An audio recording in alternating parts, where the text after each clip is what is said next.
रामचरितमानस की एक अद्भुत कहानी।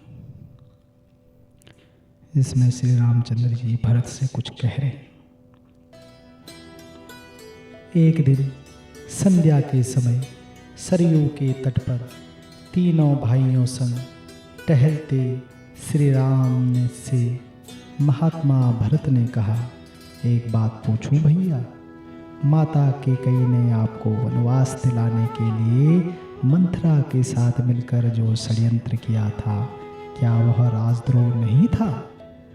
उनके इस षड्यंत्र के कारण एक और राज्य के भावी महाराज और महारानी को 14 वर्ष का वनवास झेलना पड़ा, तो दूसरी ओर पिता महाराज को दुखद मृत्यु हुई।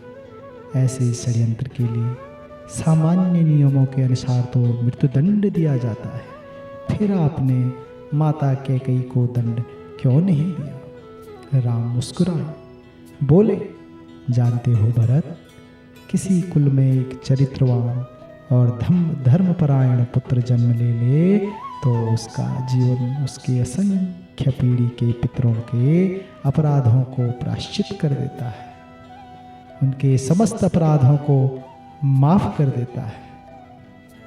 जिस माँ ने तुम जैसे महात्मा को जन्म दिया हो, उसे दंड कैसे दिया जा सकता है?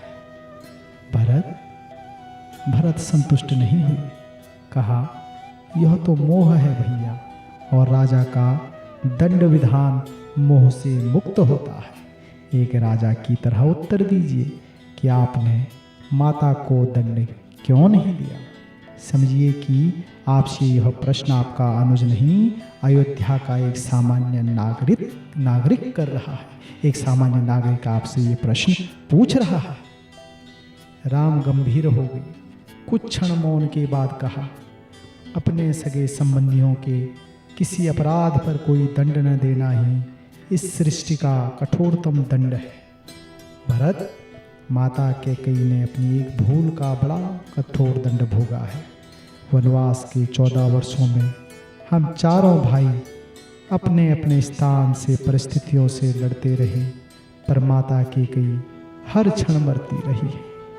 अपनी एक भूल के कारण उन्होंने अपना पति खोया, अपने 4 बेटे खोए, अपना समस्त सुख खोया, फिर भी वे उस अपराध बोध से कभी मुक्त न हो सकी।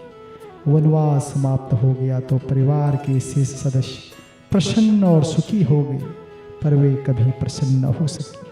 कोई राजा किसी स्त्री को इससे कठोर दंड क्या दे सकता है? मैं तो सदैव यह सोच कर दुखी हो जाता हूँ कि मेरे कारण अनायास ही मेरी माँ को इतना कठोर दंड भोगना पड़ा। राम के नेत्रों में जल उतर आया था और भरत आदि भाई मौन हो गए थे। राम ने फिर कहा, और उनकी भूल को अपराध समझना ही क्यों भरत? यदि मेरा वनवास न हुआ होता तो संसार भरत और लक्ष्मण जैसे भाइयों के अतुल्य भ्रातृ प्रेम को कैसे देख पाता? मैंने तो केवल अपने माता पिता की आज्ञा का पालन मात्र किया था, पर तुम दोनों ने तो मेरे स्नेह में 14 वर्ष का वनवास भोगा। वनवास न होता तो यह संसार सीखता कैसे कि भाइयों का संबंध होता कैसा है? भरत के प्रश्न मौन हो गए थे, वे अनायास ही बड़े भाई से लिपट गए। राम कोई नारा नहीं है, राम एक आचरण है, एक चरित्र है, एक जीवन जीने की शैली है। जय श्री राम।